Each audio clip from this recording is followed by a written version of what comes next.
What's up, everyone? My name is Nate. Just like you said, I'm on staff here at Trinity, and I manage the Gateway building. That's the building next door with all of the volleyball players. And I'm also one of the young adults leaders here. So we're going to start a young adults group in September. So if you have any questions, feel free to hit me up afterwards, and we can talk. And the other thing is, I'm also one of the youth leaders here with the Legacy Youth Group. So, sometimes I can be kind of busy, but before we dive into God's Word, I want to share a little bit about myself. I'm 24. I was born and raised here in the Bay Area. I come from a family of 8. I have 4 brothers, 1 sister who is the youngest, and I always half-jokingly tell people what that means is she probably won't have a boyfriend until she's 30. So... But anyways, another thing about me is my ethnicity is Samoan. So I grew up with American Samoan culture. And if you're wondering what it looks like to be Samoan, picture having 70 first cousins on your mom's side, and all of them are built like linebackers. No, it's true. Like half of them are even still in middle school. So it's... But the last thing I want to share is I've been a musician all of my life. So I started taking drum lessons since I was 7, and initially my parents forced me to take lessons, but I ended up liking it actually so much that I wanted to study music in college. And so I attended Azusa Pacific University, majoring in commercial music. And when I think back to college, though, when I was over there, I remember a specific time when I was struggling. I was struggling with my academics. I just recently got out of a relationship, and I was already starting to feel unsure about this whole music thing, like my future, what I want to do. And so what that led to me was I was going through a lot of depression, anxiety. Sexual purity became so difficult to keep. And so I remember one night I was just praying to God. I was crying out to Him. I was asking for comfort, and yet nothing. So God He wasn't comforting me.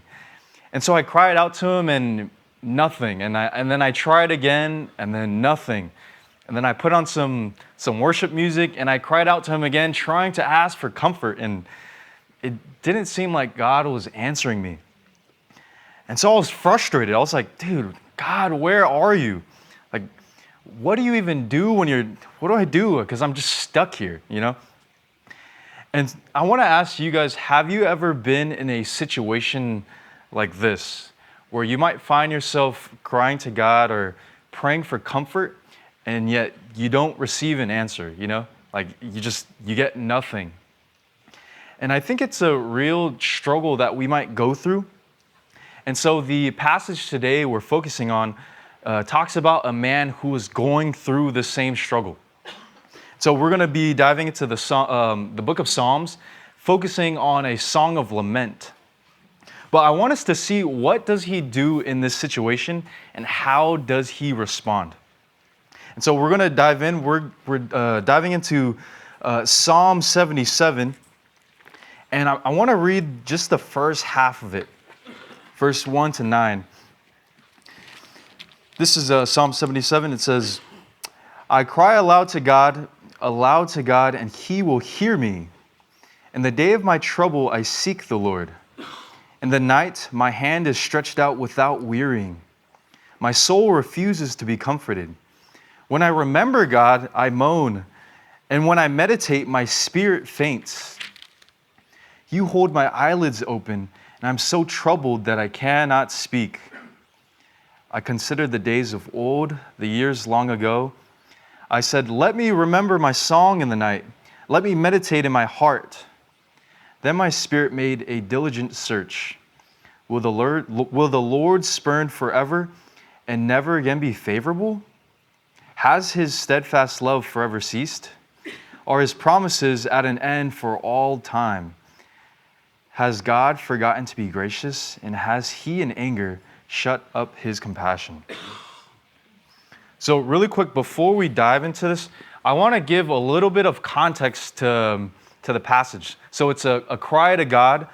It's a song of lament of a man trying to be comforted and yet no dice, right? It's written by a Levite named Asaph. And he's actually the choir director during the time of King David.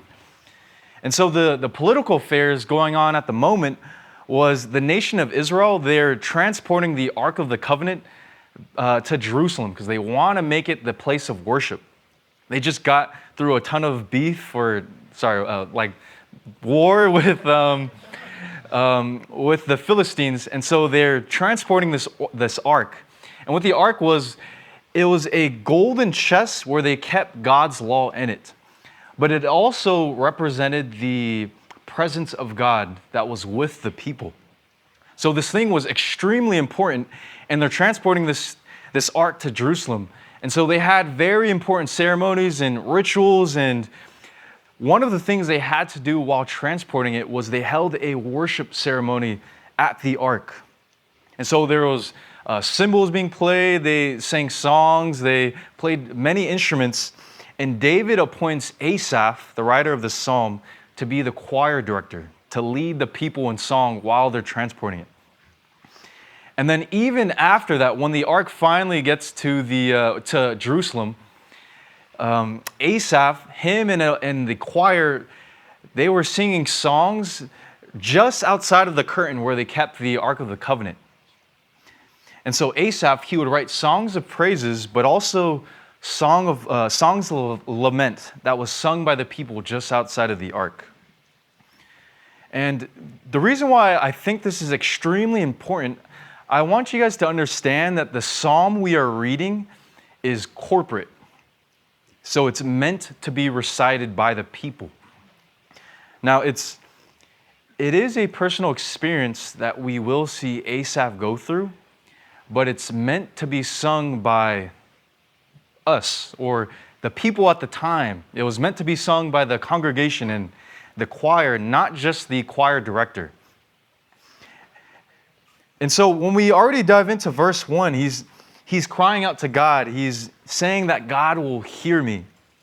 The psalmist knows that God hears him cries, and he's expecting God to hear him. And that's followed by verse 2, which says, "In the day of trouble, I seek the Lord. My hand is stretched out without wearying." That's in verse 2. And to me, this is extremely, this illustration is powerful because he's stretching out his hand and he won't stop until he reaches and grabs for God. And he refuses to put his hand down until he is comforted. Imagine that all night he is stretching his hand out. And this might be a funny example, but I remember when I was reading this, the first thing that came to mind, do you ever have it when you're sitting on the couch, you're watching TV, and then you drop the remote, and you don't want to get out of your place, so what you do is from where you are, you're just trying to reach for the remote. But do you ever have it where you're reaching and it's like your hand cramps, and your hand might be already tired, but you're just constantly reaching and you won't stop until you reach and you grab that remote, right? I think that's how I picture Asaph is he is not going to put his hand down, and he's so desperate, he's just going to reach for God until he is comforted, until God answers him. And so it shows that Asaph, he is genuine. He's determined to be answered by God, but it doesn't even seem like his efforts work. Like we read this is verse 3-5. It says, it says, "When I remember God, I moan, and when I meditate, my spirit faints. You hold my eyelids open. I am so troubled that I cannot speak. And I consider the days of old, the years of long ago." This is what interests me, is not only does it seem like God's not answering, but it seems like things are actually getting worse as he's remembering God. He's remembering God and he moans and he's trying to meditate on the Lord, and yet it's like, God, nothing is happening. It's actually feeling worse. If anything, it says, God is holding my eyelids open. Like, God, are you causing this? Or at the very least, you're allowing it to happen. What's going on? He seems so focused on what he's feeling. But I want us to focus on the word remember here when it's used in 3. The Hebrew word used for remember here is eskara, the Hebrew word. But when they use eskara to remember, they don't just mean to remember something or recall an event. This word is specifically used to describe a passive and unfiltered remembrance. So it's when something comes to mind. And when you remember not by choice, but you couldn't help but think of it. A good example is, you guys know that, like, you ever have it where a song's stuck in your head? And so you're at home or you're at work, and it just comes to mind. You don't even want to think of it, but it just comes to you. And you don't want to think of it, it's just there, And I think that's the same thing happening here, is Asaph cannot help but think of God and remember him. But the slight difference is he remembers God, but it leads him to distress. Even in verse 6, he's saying, "Let me remember my song in the night. Let me meditate in my heart." It seems like nostalgia even hits him, right? Like he's thinking about like the good old days, when things used to be good.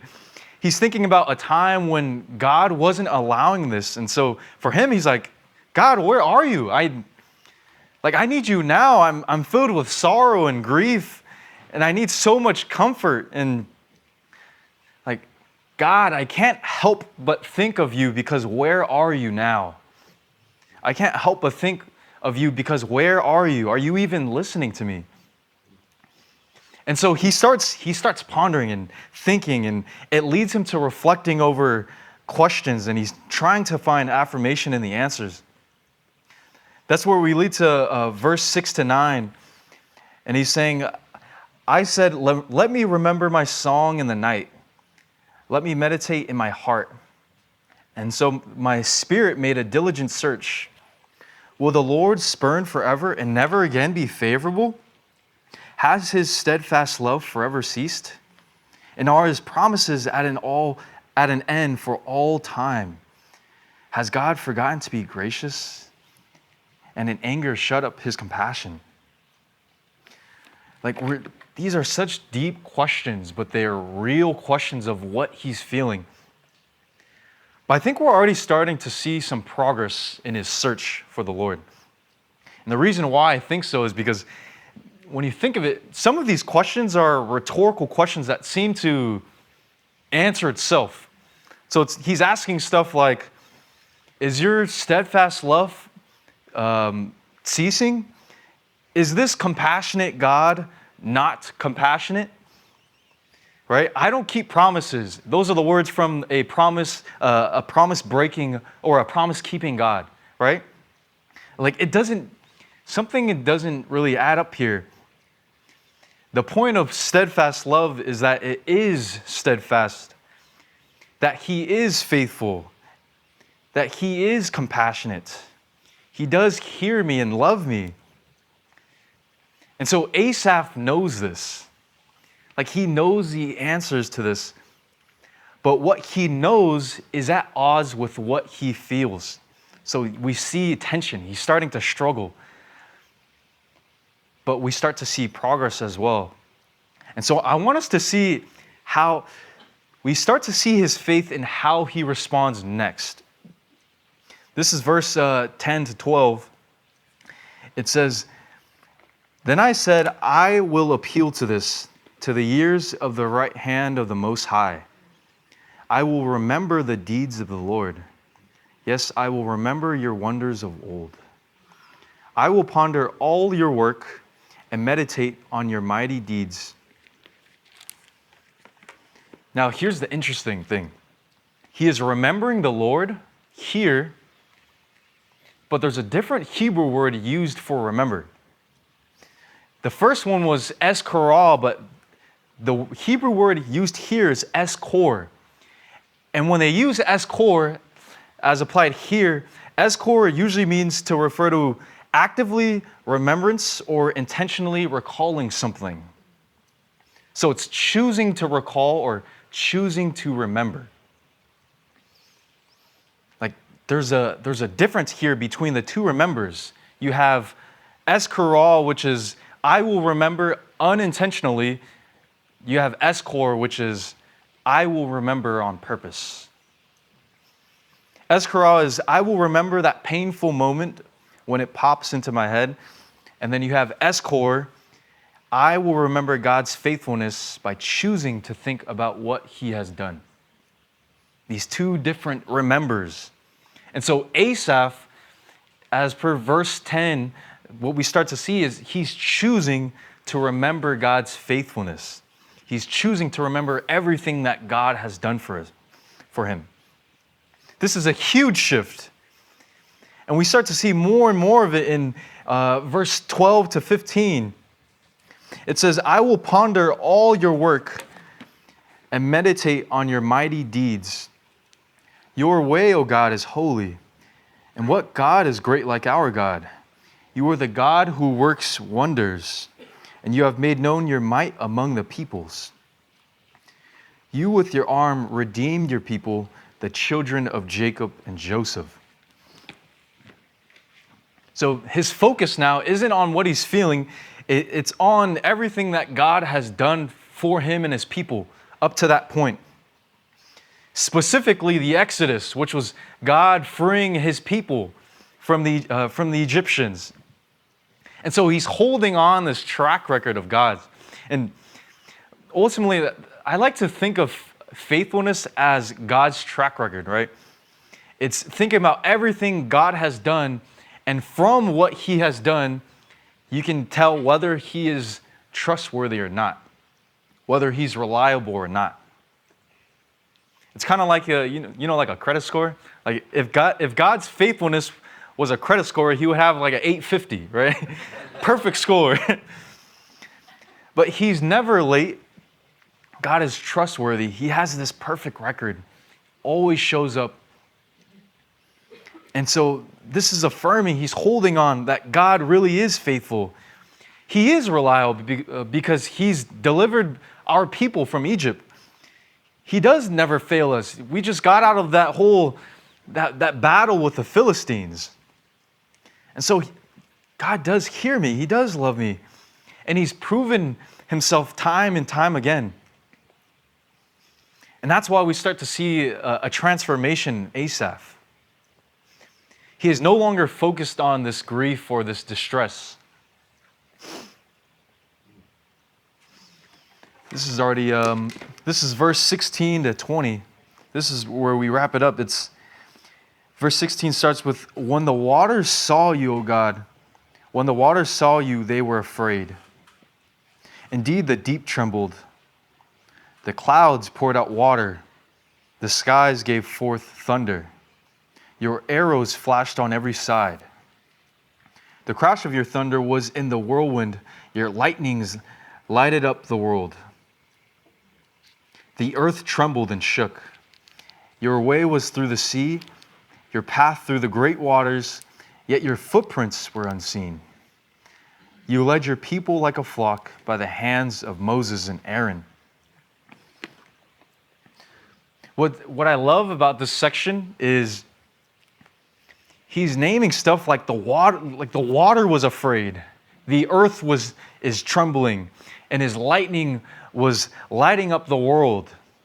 And he's painting a picture that not only is God Lord of all of these things, but he actually is present in all of these things. And he's present even when at times it doesn't even feel like it. Right? Like verse 19, it's his footprints were unseen. And so where Asaph is making the connection here is, man, I know it's rough right now. I know, like I'm crying out to God, and it's understandable to not see his footprints, because at times you will not see God's footprints. At times you might not hear his voice.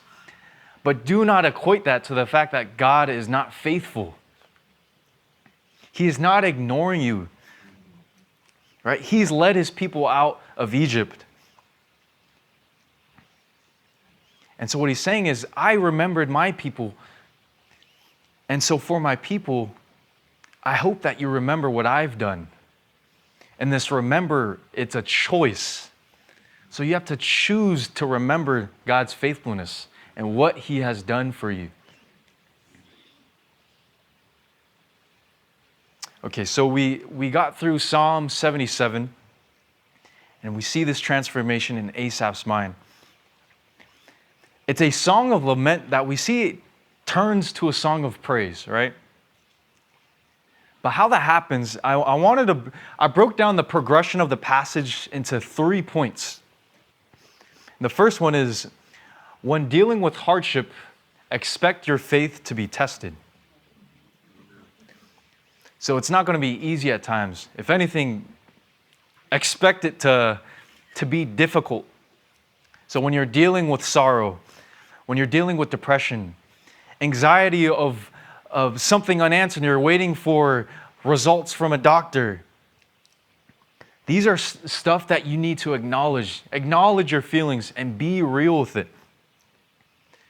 But don't ignore what you are feeling. I think what's important that we learn in the passage was Asaph was honest with how he was feeling.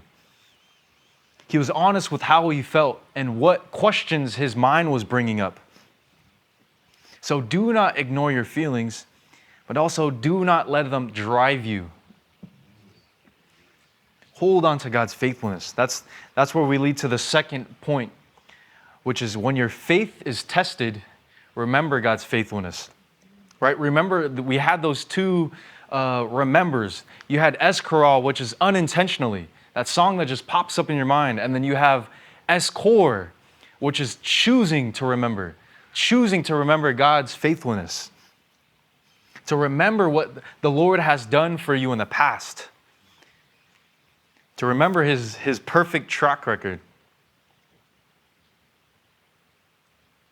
And then we got the third point, which is when you remember God's faithfulness, your hope is renewed. When you recall God's past and when you hold on to those things that God has done for you, that ought to give hope for your present situation and the future. It's like when you hold on to those things, you start to think, man, He really hasn't failed me, and He won't stop now. And it just gives so much hope, like the peace it gives even. I remember, this is such a funny story of me and my dad. I remember when I was a kid, when I used to live with my grandma, there was a school across the street. And the school had the coolest playground, I remember. And I would love to play at this playground. But there was one thing keeping me from playing that playground. Anytime when that school was closed, they locked this like tall gate. It was a metal gate. And so, I wasn't supposed to, but when I was a kid, I would climb this gate, and I would climb it just to play at the playground. But I remember one time I climbed this gate, and I was at the top, and my shorts got caught. So it got caught, and then I started having like the biggest wedgie for my shorts. It started ripping my shorts, and I was just there dangling from the very top. And I was super scared. I remember yelling out like, "Help, help!" Trying to find anybody nearby. And luckily, my dad saw me from where we were staying. My dad's like, "Man, what is this guy doing, man?" So my dad comes over, and he takes off the part that's stuck on the gate. But what he tells me is, he says, "All right, son, what I need you to do, if you climb down, you're going to get caught again. So just jump. I'll catch you." And I'm sitting there. I'm at the top of this 10 feet gate. I'm looking down. I'm like, "Dad, you're crazy." They're like, I didn't actually say that, but I was terrified. And I was so scared about this. Like, dude, like, "Dad, I can't do this. I'm not going to jump." But what stuck out to me in this story was, I remember my dad telling me, like, dang, have I ever dropped you? And I was there at the top of the gate, and in just a quick moment, I was thinking about all of the times when I was a little kid and my dad would always catch me, and he never let me fall, or he was always there to save me just in time. And so by remembering the past times when my dad would help me out, man, it just it gave me so much peace, and I knew that I was going to be safe. And so it gave me I wasn't even feeling the stress or the anxiety anymore. I was just holding on to the fact that no, my dad's going to catch me. It was a confident, no, I know my dad's going to catch me. And so I ended up jumping, and my dad, he does catch me. I might have gotten nicked on the side, but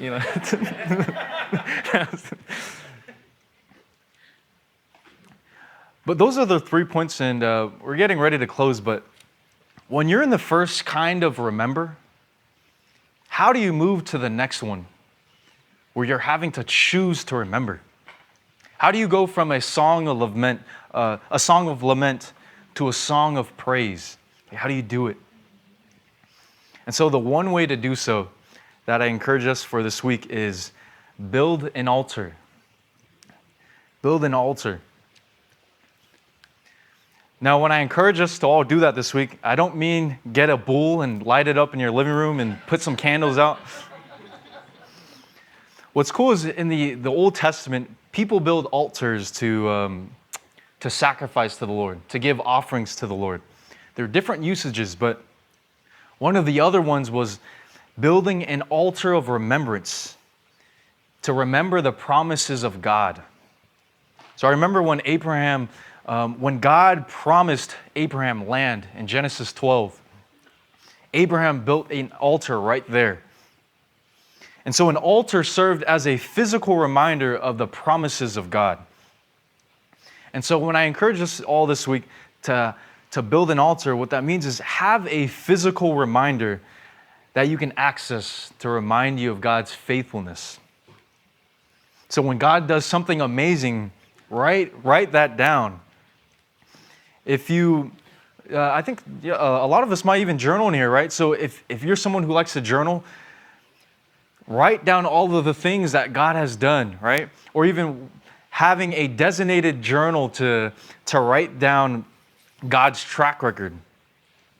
Or if you're new school like me, you could write it in your phone, right? You could take pictures of nature to remind you of the waters that trembled and the earth that trembled, and to remind you of this beautiful thing called nature, but God is Lord of all these things. You could even, a cool idea is, imagine how cool it would be to put reminders in your calendar, right? Like every 15th, reminding you of something that God has done in your life. My example is recently I started, I put Post-it notes in my car. And so anytime I get in my car to drive, I see Post-it notes at random places where I can see, and it would affirm me on who God is. But it can be anything, any object you want to choose, but that's for you to discern. But I just encourage you to make this altar physical and tangible and make it accessible. Something you could reach, right? We had that picture earlier with Asaph. He's reaching for God.